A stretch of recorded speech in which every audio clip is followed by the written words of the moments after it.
Masya Allah, kisah seorang tidak bisa baca Quran, tapi kuburnya bercahaya. Ternyata semasa hidupnya lakukan hal ini. Sebuah kisah diceritakan bahwa seorang lelaki melalui sebuah kawasan perkuburan di suatu malam yang kelam dan sunyi.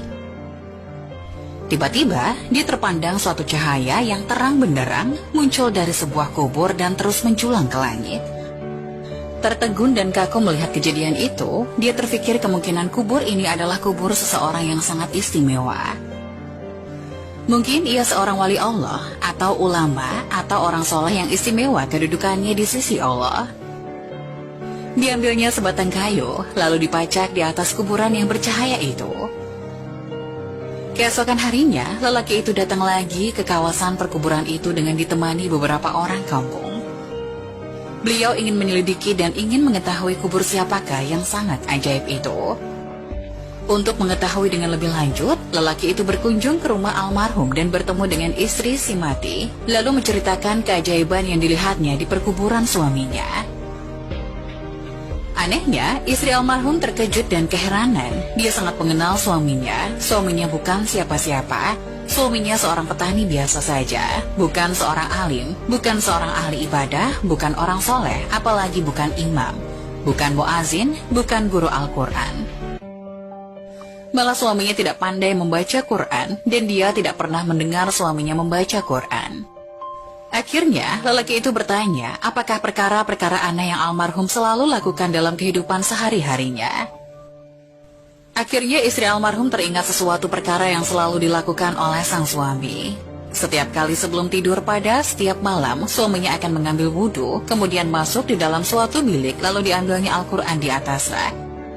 Lalu dicium dan dipeluknya dengan penuh kecintaan dan kasih sayang. Dia akan duduk dan membuka Al-Quran itu sehelai demi sehelai seperti sedang membaca, sedangkan ia seorang yang buta Al-Quran. Dia akan meraba-raba ayat Al-Quran itu dengan tangannya, seolah-olah sedang menyentuhnya dan membelai sesuatu yang sangat dikasihi. Tambah istri almarhum lagi, dia pernah mendengar rintihan dan esakan tangis suaminya yang sangat sedih mendayu-dayu dengan penuh penyesalan. Tuhanku, ampunkanlah aku karena aku tidak mampu membaca kalimat-kalimatmu ini. Janganlah engkau hukum aku di atas kebodohanku ini, ya Allah. Maafkan kesalahanku, aku tidak mampu membaca kalimat-kalimatmu. Aku tidak dapat bersahabat denganmu, aku tidak dapat memahamimu, tapi aku sangat mengasihimu, aku sangat mencintaimu. Wahai kalamullah, janganlah engkau mendakwa aku, jangan engkau menuduh aku di hadapan Allah di akhirat nanti. Lelaki itu meminta untuk melihat Al-Quran kesayangan suaminya itu. Benar dan sangat mengharukan apabila dia melihat naskah yang mulia itu kelihatan lusuh. Helaian-helaian kelihatan selalu dibuka berkali-kali dan ada bekas-bekas air mata di kertasnya.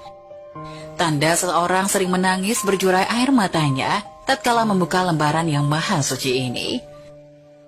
Pastinya lelaki ini sangat mulia pribadinya, hatinya telah bersatu dengan roh Al-Quran. Dia sangat mengasihi kalimah-kalimah Allah itu dengan sesungguhnya. Berarti ia mengasihi Allah dengan seluruh jiwa dan raganya. Marilah kita menghidupkan Al-Quran di dalam masjid kita, di dalam rumah kita, di dalam diri kita.